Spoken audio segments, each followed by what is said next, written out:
سلام بحاموشة ميتي لايك بحاموشة ميتي باجت تبقيسكم أبز مص زلو أربع عمتات كم يقولكم ناي مجمري 1 مليون صرحو زريكم كوني أجي أبز مكينا خوينا خريقكم سلازيك ناب أوفيسي كوستركم سو نخيد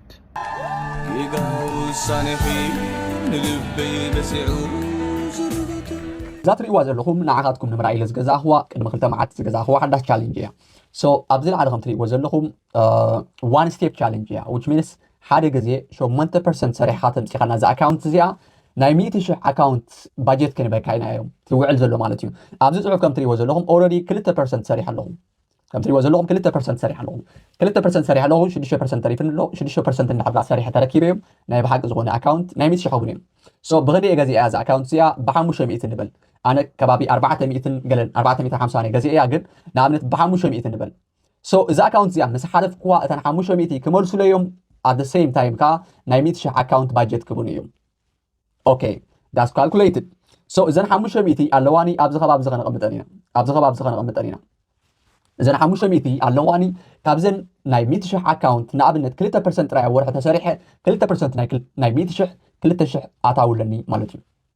اوكي 300 عتاولني 500 خالني سلازي بزن 500 كالي نايميت شح اكاونت غزيه نعاك حلفايه مالتيو 300 عتاو ግን አለኒ ማዓስ يحلفا بزي يقدس مالتيو غزيه ገደብ አይገብሩል ካኔም ሶ እዛ ናይሚት شح አካውንት ሓሊፈያ ናይ 200 شح خلوني ሶ ናይ 200 شح 2% ናብነት ብውሕድ ዝነግረኩም ዘሎ 2% አውጽ ሓደ መዓልቲ ተሰርሖ ትኽእል ኣካውንቲ ግን ናብነት ብቕል ዝበለ መልክዑ ማዕረፍ ንምንታይ ዝተኽእሉታት ንምርዳእ ዝኣክል 2% ተሰሪሐ ናይ 200 4,000 ወርሓዊ ኣታዊ ክህልወኒ እዩ ሶ ነዚ ፕሮሰስ እዚ እንዳሕዳ ተደጋጊመዮ ማዓስ ዓመተ ምህረት ብዘይ የገድስ እንድሕር ደኣ 1 ሚሊዮን ካፒታል ተበፂሐ which means 10 ናይ 100 ተበፂሐ ሕጂ እዘን 10 ናይ 100 ክበፅሕ ከለኹ ኣብ ነፍሲ ወከፍ ዝሓልፍክዋ ተን 500 ስለ ዝምለሳኒ ዘለዋ ዝኾነ ምውፃእ ገንዘብ ኣይድለን እዩ እኮዳ ኣታዊ ዘውፅ ዘለኹ ሶ ማዓስ ዓመተ ምህረት እትዎ ብዘይ የገድስ ናይ 1 ሚሊዮን ካፒታል እንድሕር ደኣ ተሃሊኩም ናይ 1 ሚሊዮን ብውሕዱ 2% ምስ ትሰርሑ ከባቢ 20,000 ወርሓዊ ኣታዊ የህልወኩም ኣሎ ማለት እዩ اوكي نابنس 8% مستسرحو سي بوعدو ناي 1 مليون 8% مستسرحو كندي اتاو هلوكم 80,000 اتاوي ورحاو هلوكم خيل مالتي سو ازي جن غزيا وسد خيليو تمكرو وسد خيليو منياتو اندحر دا 1 مليون زلو كابيتال زلو تريدر تبصحو تمكروتات ناتكم سلا زعبي نتي 8% كاب 2% ناب 8% زوصاخو مالتي سو ازي اني ميلي توتويكم كتصورون تقوليهم ابزي تريد زغبر okay let's be realistic like اب حق استمركوسه ወይ ከዓ ባይታ ክሰርሕ ዝኽእል ነገር ንዘራርብ እስኪ እዚ ክዛረበኩም ዝፀናሕኹ like ዕድል ክመስለኩም ይኽእል እዩ ወይ ቁማር ክመስለኩም ይኽእል እዩ but ክልቲኡ ይኮነ it is calculated probability which means ዝተቐመረ ተኽእሎታት እዩ ድሕር ዳ እቲ ዘድልዮ ነገር ድሕር ዳ ቲብካዮ ወይ ከዓ እቲ ዘድልዮ sacrifices መስዋዕቲ ተኸፊልካ ክኸውን ዝኽእል ኣብ ባይታ ክሰርሕ ዝኽእል ነገር ይነግረኩም ፀኒሐ ድሕር ዳ ኣብ ዕድል ተኣምኑ ትኾንኩም like ካብ ድኽነት መፂኹ ናብ ይፈን ዝኽእል መልኣኽ ኣሎ ኢልኩም ተኣምኑ ትኾንኩም ንኣብነት የለን ክድቲ ድኸፈልካዮ መስዋዕቲ ኢኻ ትባረኽ ሶ ኣብ ሓቂ ኣብ ባይታ ክሰርሓልና ዝኽእል ነገር ክንዛረብ ተኮይና መጀመርያ እንታይ ኢኻ ክትገብር ዘለካ ክትማር ኢኻ ዘለካ ንሓደ ስትራቴጂ ንሓደ ፔር ንሓደ ማርኬት ማስተር ክትገብሮ ትኽእል ኣለካ ከተፅንዖ ትኽእል ኣለካ ኢሞሽናሊ ቴክኒካሊ ሰንቲሜንታሊ ፋንዳሜንታሊ እዚኣቶም ብዝግባእ ሓደ ብሱል ዝኾነ ትሬደር ክትኸውን ትኽእል ኣለካ ሓደ ቆልዓ ወሊድካ ታትሰብ ኢልካ ንዓይ ንዓኻትኩም ዝመስል ሓደ ብሱል ሰብ ምግባር ከቢድ ከም ምዃኑ ሓደ ትሬደር እውን ያ እንድሕር ዳ ናይ ብሓቂ ሓደ ብሱል ትሬደር ክትፈጥር ተኾንካ ማዕረ ኩሉ እዩ ከቢድ ስለዚ ናይ መጀመርያ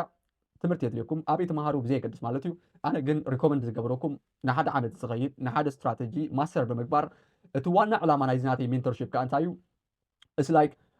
ተመሳሳሊ ናይ ለውጢ ፅማኣት ዘለዎም ሰባት ኣብ ተመሳሳሊ ናይ ፍልጠት ደረጃ ኣምፂኻ ላይክ ካብ ሓደ ሰብ ክልተ ሰባት ከም ዝበልፁ ማለት እዩ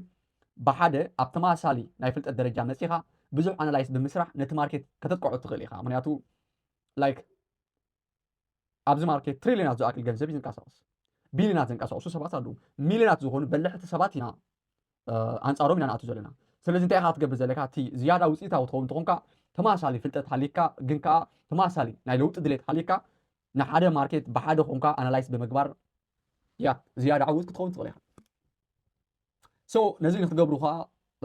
ንሓደ ዓመት ዝኸይድ ትምህርቲ ከም ዘለኒ ነገረኩም ኣለኹ ማለት እዩ በዚ ኣብ ታሕቲ ዘሎ ናተይ ቴሌፎን ክትፅሕፉለይ ትኽእሉ ኢኹም ባይ ዘ ወይ ናባይ just it is not about the money. It's not about the money, guys. ኣብ ደስ በለኩም ግዜ ፅሕፍሉ ትኽእሉ ኢኹም ዝኾነ እንድሕር ዳ ምስ ናይ ትሬዲንግ ዝተሓሓዝ ወይ ምስ ቁፅሪ ምስ ገንዘብ ዝተሓሓዝ እንድሕር ዳ ሓገዝ ተደልዮም ፅሕፍሉ ትኽእሉ ኢኹም let's break the ego ትዕቢት ዝበሃል ነገር ነጥፋእዮ እሞ ከም ኣሕዋት ማለት እዩ ቅርብ ኢልና እቲ ክንገብሮም ንኽእል ክንዘራረብ ንኽእል ኢና ኣብየት ነብሩ ብዘየገድስ እንታይ ዓይነት ሃብቲ ኣለኩም ብዘየገድስ ማለት እዩ ፋይናንሻል ሂወት ኣለኩም ብዘየገድስ ክፅሕፍሉ ትኽእሉ እዮም ክሕግዘኩም ንኽእል እዩ so you are welcome